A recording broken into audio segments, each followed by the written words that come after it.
I hope that you've all had a lovely weekend.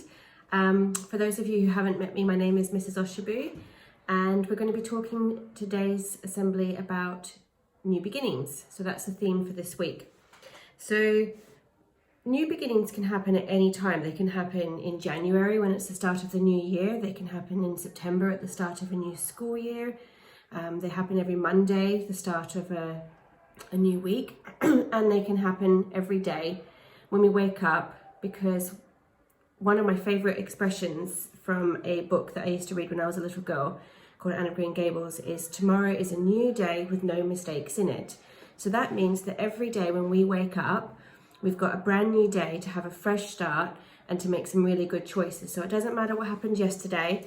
It doesn't matter if you do make a couple of mistakes in a day. It just means that you're giving yourself an opportunity for new starts. And some of the children that are in your class will be brand new this year. Some children haven't even joined us yet, so you've got an opportunity to be really kind to them and to make them feel really welcome, because it can be quite nerve-wracking when you start a new school. So that's another thing to think about for those children who are having totally new beginnings. And for all of us, we've had quite a different school year because of everything that's been going around. So we've had a couple of changes there, and you've all coped brilliantly with that so far. And all the adults really appreciate what you're doing with that. So today, we're going to be talking, as I've said, about new beginnings. And I want you to have a look at the picture here.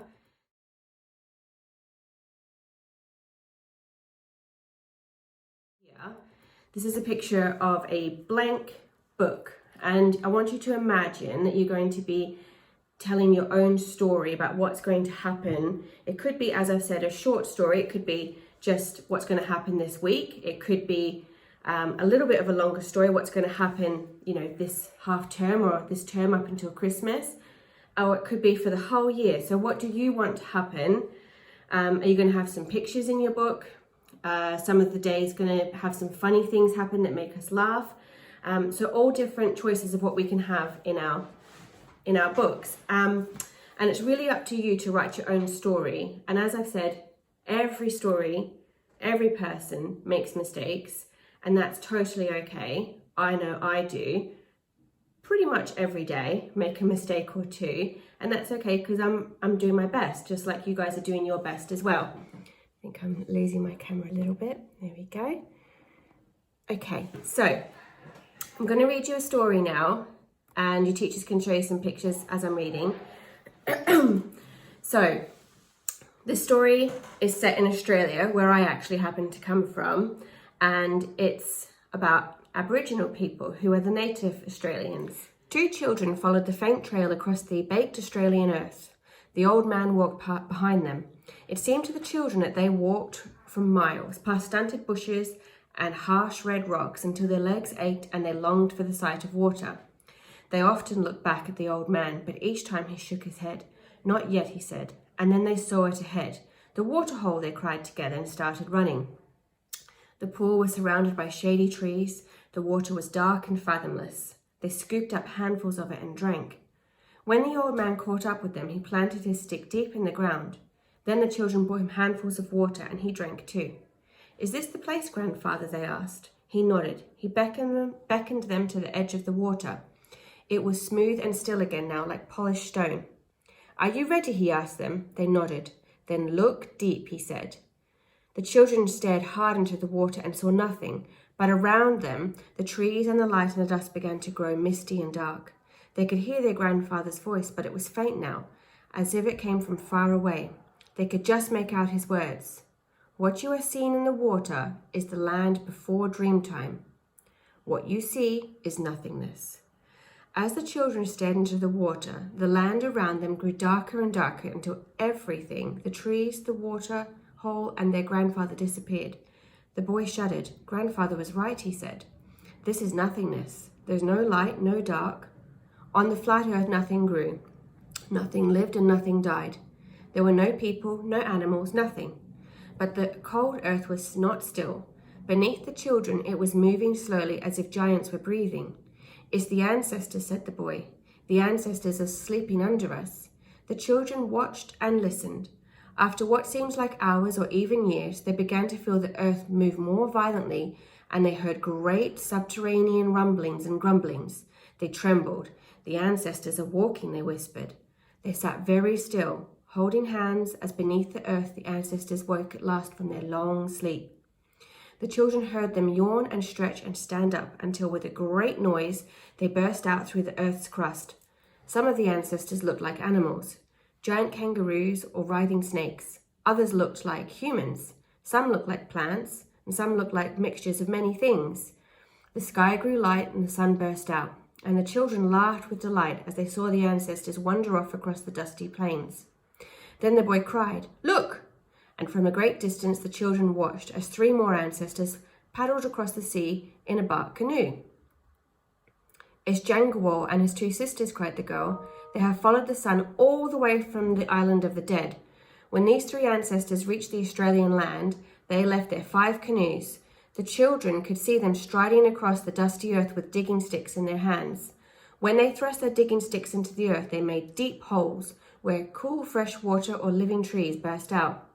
Wherever Jangawal and his sisters walked, they gave names to everything, to the plants and to the trees and to the animals and the birds. And when they rested, they left their dreams in the special sacred places, in the rocks and the earth. They came close to the children and thrust their digging sticks into the earth. The waterhole appeared again, and the ancestors left a dream there in the water. The children sat as still as stones as the ancestors passed before and around them. Somehow they knew that they were watching many, many years pass by. They watched the ancestors give birth to the first people. They saw them teach the people about the sacred places, about how to find food and water, and how to survive through understanding and living with the world that had been made for them. At last the world was complete and everything was named. The 2 children watched the ancestors as they sank back to sleep again. They slept under the earth, they slept in the rocks and the trees and the air and the water. The children could see them sleeping and dreaming there, and somehow they knew that they would be there forever. The world that they had made was bright and new and beautiful. The 2 children looked at each other, took a deep breath, and then stepped out into the fresh new morning. So, what sort of things do you think would make that new world a good and happy place for those people to live in? I want you to think about the things that make you feel safe and happy in your own world and what you would want to include if you were going to create a new world. So think about feelings like when you feel loved, which could come from your friends, your family, your mum, your dad, your grandparents, aunties, uncles, lots of people love you.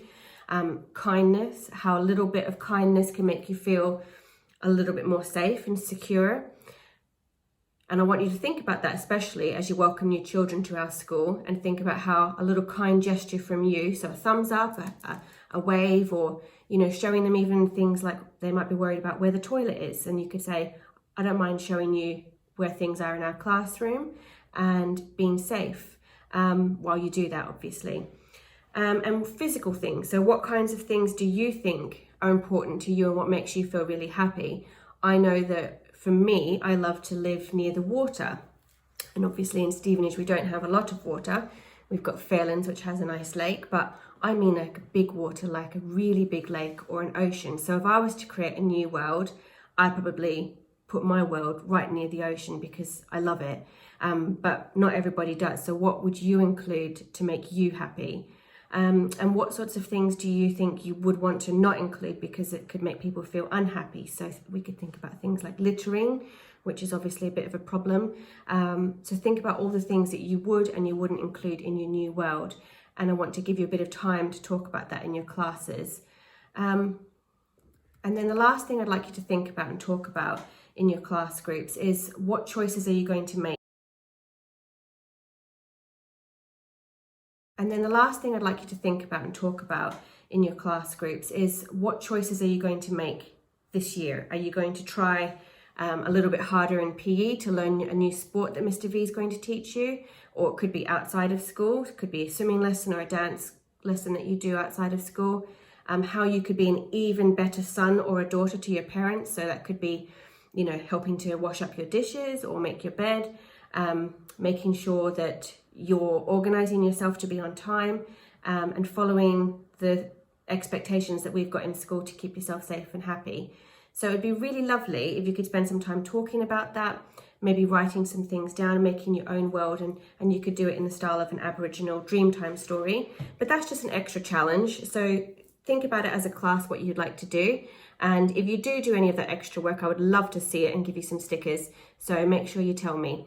Aside from that, guys, I hope you have a really happy week. I hope that you take this Monday as a new beginning and you set yourself some goals to have a really positive start to this week and for the week ahead. Bye now.